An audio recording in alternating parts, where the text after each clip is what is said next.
Hello and welcome to Trash to Track. Now in this episode we're going to be looking at this Bachmann Jubilee class.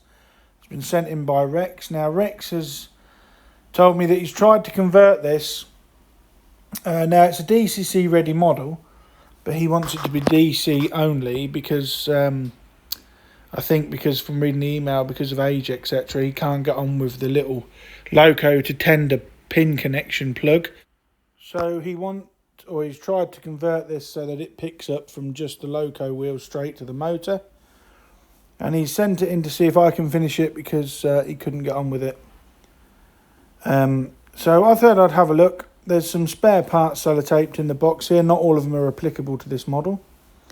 And when I take it out of the box, the model's got some damage. The smoke box detail's fallen off, as has a couple of buffers. The cab roof's cracked. There's a missing step. There's a few missing screws. The front bogey wheel is loose, so it's going to need some rebuilding. The tender looks to be in good nick. It's got real coal added. There's some glue marks underneath, but I'm sure it's nothing that we can't have a look at and get back into running order. Now, the loco and chassis are loose. There's a bag of bits here, but not all of it applies to this loco, I think. Some of it is just odds and ends. So taking the model apart, the screws are already missing. We've got the body shell there. There's the chassis and the motor. There is the cab is damaged. It's come out of its clips on the mould inside, so I'll have a look at that. As I said, in this bag is a multitude of parts, including the tender drawbars, but not everything in this bag appertains to this model. So I'm going to have a look, see what parts we've got, see what parts are missing. However, more worryingly, the wheel set does not seem to be engaged with the motor worm.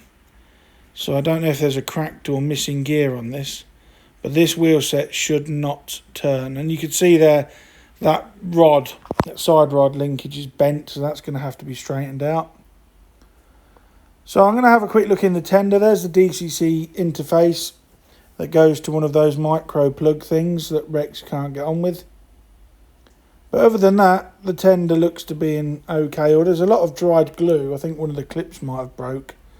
And this has been glued together with PVA in the past. So I'll clean all this out. It's all just falling off anyway. This base plate doesn't belong to this model. This is actually a Hornby base plate. So I'll set that aside. I don't know why he sent that, whether or not he thinks it's for this model. But the pickup base plate is already in place on this model. The bogey spring etc is missing. Like I said, the wheels are turning freely, so we're going to have a look and see what's going on. So undoing the screws to remove the base keeper plate. Because the wires have all been severed, this comes off quite easily. There should be a plug connector on this, but it's been cut off. And the wheels weren't quite sat in the chassis correctly. Once they're sat correctly, it now engages with the worm gear, which is good. So I will check the gears, but I don't think they're split. It just hadn't been put back in right. So I'm going to remove the gearbox cover just to check everything over. It's very dry. There's hardly any lubrication in here at all. But it doesn't look like any gears are split, so that's a positive. So what I am going to do is I'm going to start looking at trying to rebuild this model. Now another thing that was wrong with it is one of the crank pins had come loose.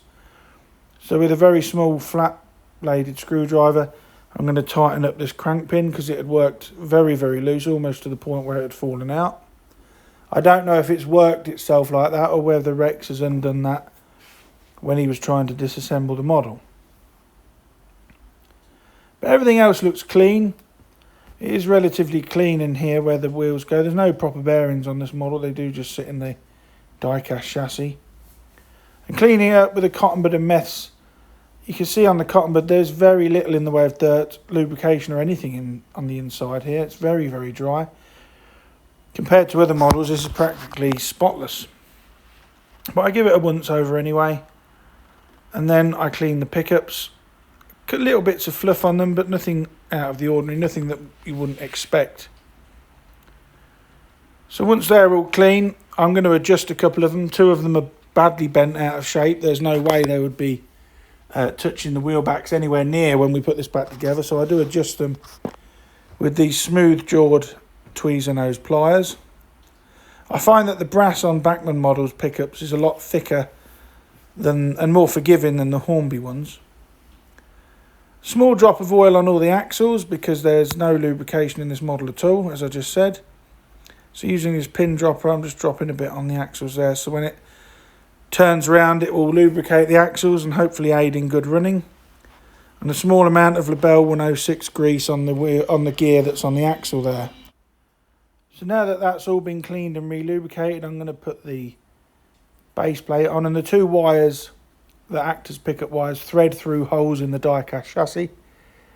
So they're put in place, and then the whole thing is just gently pushed down, making sure that the sandpipes are in the correct position. When I took it apart, one of them was badly bent upwards, but I reshaped it and put it back where it should be. And then the screws that hold the chassis base plate in place are tightened up. And then when I turn this chassis over, the wheels should be correctly engaged with the worm gear and they should not turn freely. So now it's raised up, testing it with a battery onto the motor terminals, and that proves that everything is turning nicely. There's no tight spots or anything. It's running very nice and freely. So now I know that, I'm going to put another small amount of grease on the worm gear itself because these gears at the top are dry as well. And then just gently run that through the drivetrain. You saw there that the gear took it away. Spreading it through so it's all correctly lubricated, ready for when I reassemble it. Whilst the wheels are out of the chassis, I also cleaned the wheels and the wheel backs. Again, cotton bud and methylated spirits to do that. The gearbox cover was put back on. This is held in place by a lug that sticks up through the die casting, and then one small screw to the side. And that's the chassis serviced. Now all I've got to do is link the wires up to the correct motor terminals, ensuring the polarity is correct. So I've just tinned the wires and then connect them. Now at this point, I was just doing it to test the model.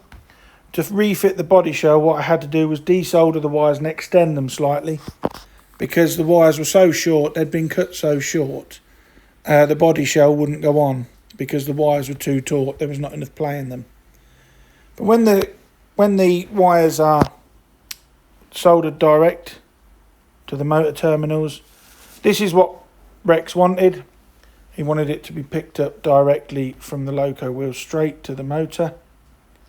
And then giving it a battery test, the chassis now works. So that's one thing. Now I did think on this model, I thought, well, what about the tender pickups? I wonder if I could wire those through. But to my surprise, when I took the tender apart again, the tender doesn't have any pickups on it whatsoever. This DCC interface purely links to the pickups on the model, on the loco, and then feeds back. So I'm not lost anything in the way of track pickup by bypassing this DCC interface. And by leaving it in the future somebody could buy a new chassis base plate from Bachmann, which comes with the plug, and just replace that, and you'll be able to run this model as a DCC ready or fitted model again. So as I did earlier, I'm just removing some more bits of old PVA glue, and I'm going to re-secure the tender using the two screws in the rear and a very, very small amount of Loctite super glue on the front, because indeed the clip had broken. And talking of Loctite, a few small dabs on this smoke box detail all around the circumference. Very, very small dots of glue just to hold this back in place. Now there is a rectangular tab on the top of this that helps it locate in the main body shell correctly, and that's just pushed home there. You can see I used so little glue, there's nothing squeegeeing out, so no danger of any white marks. And then the buffers that were loose were also glued back in, and this is done very carefully because one slip with the super glue and you will glue the buffers solid and they'll no longer be sprung. So both buffers were glued in, the smoke box was done, and the handrails were repaired. The cab was re-clipped into the running plate. This took a bit of force because it had bent out of shape, but it clips back in eventually. Cosmetically, the only other thing that was missing was one of the cab footsteps. So what I did was I had an old mainline body shell of the Jubilee, so I cut the step off that. Now it is slightly narrower than the Bachmann one, but it will suffice because they're on either side. It won't be noticeable. And again, the clips for these are both broken off. So a small amount of this Loctite super glue just put in place there. Then hold the step in place while the glue cures, and that will refix both cab steps in place. There we go, it sets as quick as that. And I do find with this Loctite, it tends not to leave a white bloom if you use it very, very sparingly. This one took a little bit longer to set, but that's the mainline step. And to the untrained eye, you won't notice. But it looks better than having no step whatsoever. So now I'm looking at replacing the Bogey spring. Now I could have bought a brand new unit off Bachmann, but that was 15 quid. So with the aim of saving money, I actually got this spring off an old mainline Jubilee chassis that I had. And the spring does seem to be very powerful and lifts the front wheels of the chassis off the rails. Now I'm not sure if it'd do that when the body shell fitted, but I am going to snip about a third off this spring because it is slightly too big. This spring I've got here was off another model, a Hornby model I think, and that was just way too powerful, so I disregarded that. And I'm going to stick with the one off the mainline model chassis that I was using. So as I said, I'm going to snip about a third off just to shorten the spring. Boing, there we go. And then the plastic washer, which I also had to replace, that also came off the mainline model. That is put in place, the spring is put on, and then the screw that Rex supplied for the front, for mounting the front pony, was put through. And then there's a screwed in boss that goes on from underneath. Now this was quite difficult to do, so I ended up holding the top screw in place with black tack and building the spring mechanism up from underneath upside down by putting the spring on, then the plastic washer, and holding that down, putting the front Bogey on. And once that was all in place, the boss that screws in from underneath was put on, and these were tightened up using a flat bladed screwdriver. So just holding the Bogey there with my finger and tightening the screw up with my other hand. As I said, from the top of the chassis, the top of the screw is also slotted, but that was held in place with black tack because I couldn't physically get two screwdrivers to hold each end of the screw. And there we go, that's now refitted correctly with the spring. So now we can put the body shell back on, and we're coming to the end of this rebuild already. Relatively quick and simple on this one. So the chassis goes on very, very easily. Lots of room in the body shell. The two body securing screws are missing. And you also have to remember to put the tender drawbar in, as that is held in place sandwiched between the body shell and the chassis. Now initially I thought this screw was a body fixing screw, but when I went to screw it in, it was far too large for the hole. So I don't know where this screw came from. So I'll set that aside. And I'm going to get my tub of spare screws out, and what I need is two tapered screws of the correct diameter. So I'm going to look through here, and eventually I do find two screws that fit, and I've now secured the body and chassis together. So everything is looking good. I've also repaired the crack in the cab roof. Looking at the damage on this model, it wouldn't surprise me if this hasn't been dropped at some point. The only other thing to glue back on was the overflow pipe on the tender. The one on the tender was absolutely solid in place, but this one was loose. So again, luckily Rex had managed to keep it in that bag of spares, so I just put a small dab of super glue on, and then it's held in place. And then set aside and left to cure. So a final test now on the test track, and the Jubilee is running nicely. And by directly wiring this up, I've not actually lost any pickups, which is surprising.